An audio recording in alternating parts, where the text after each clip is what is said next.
میاں بیوی کا جو رشتہ ہے وہ اتنا خوبصورت رشتہ ہے کہ دونوں اگر ایک دوسرے کو سمجھ کر چلیں تو زندگی بہت خوبصورت ہو جاتی ہے. میں چاہوں گی یہی سوال جو ہے میں ڈاکٹر صاحب سے میں کروں گا کہ جیسے ندا نے کہا کہ دونوں طرف سے یہ سبق دیا جاتا ہے, لڑکی کو بھی کہ آج ڈھیل نہیں دینا, آج اگر ڈھیل دی تو تم زندگی پر دبی رہو گی, لڑکے کو بھی کہا جاتا ہے کہ آج تم نے اگر ڈھیل دی تو زندگی پر دبے رہو گی. تو کیا یہ دونوں کمپٹیشن چل رہا ہوتا ہے, تو کیا یہ دبنے دبانے کا سلسلہ ہمارے مذہب میں, ہمارے شرعاً جائز ہے, یا ایک دوسرے کے ساتھ برابرداری محبت سے پیش آنا چاہیے؟ بالکل نہیں. وہ جو حسن معاشرت والی بات جو ہے یہی ہے کہ یہ رشتہ دو طرفہ ہے, اور نہ صرف یہ رشتہ دو طرفہ ہے بلکہ یہ دو خاندانوں کا ملاپ ہے. ایسے ہی ہے. اور دونوں خاندان اگر یہ سمجھتے ہیں کہ ہم دونوں خاندان آپس میں اچھے طریقے سے رہیں گے اور ہماری اولاد جو رشتے ازواج میں منسلک ہوئی ہے وہ اچھے طریقے سے لائف کو گزاریں, خوش اسلوبی سے ہنسی خوشی اور پروان چڑھیں, تو وہ خود ان کو چاہیے کہ وہ ان چیزوں پہ توجہ دیں.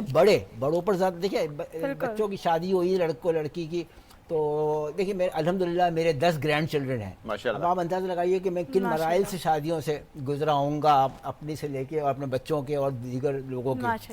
تو اس سے اندازہ لگائیے کہ میں کتنا اس سلسلے میں ایکسپیرینس ہولڈر ہوں, کہ میں قریب سے دیکھا ہوا ہوں بہت سارے لوگوں کے یہاں کے مسائل بھی.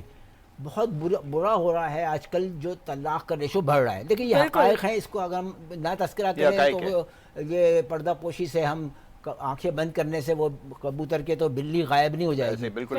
تو یہ طلاق کا ریشو جو بڑھ رہا ہے, میری اپیل ہے کہ اس کو ختم کریں. طلاق کی وجہ کچھ نہیں ہوتی ہے, ایک تھرڈ پرسن, وہی جیسے آپ ندا فرما رہی تھیں, کہ تھرڈ پرسن کہ وہ کہتے ہیں کہ بیٹا تم فکر نہیں کرنا, پہلے دن جب جاؤ گی تو وہاں جا کے اپنی دھاگ بٹھا دینا. ایسا ہی ہے. اچھا, وہ لڑکی کو ماں نے خود ہی لڑائی کے لیے آمادہ کر کے بھیج دیا ہے.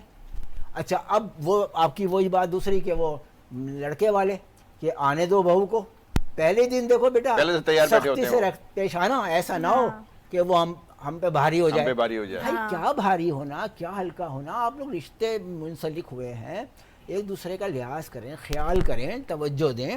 اب سوشل میڈیا والی بات بھی بیچ میں, اور دیکھ کر وہ اب شادی ہو رہی ہے, اب جا رہے ہیں تو وہ کلپس دیکھ رہے ہیں, شادی کے حوالے سے کلپس دیکھ رہے ہیں. اچھا, ایک مسئلہ اور بھی ہے جی, جو ہم لوگ گفتگو کر رہے ہوتے ہیں, حتیٰ کہ ہم لوگ سوچ رہے ہوتے ہیں, وہ یہ سوشل میڈیا کے پلیٹ فارمز, آپ فیس بک پہ دیکھیں سامنے چیز آ گئی.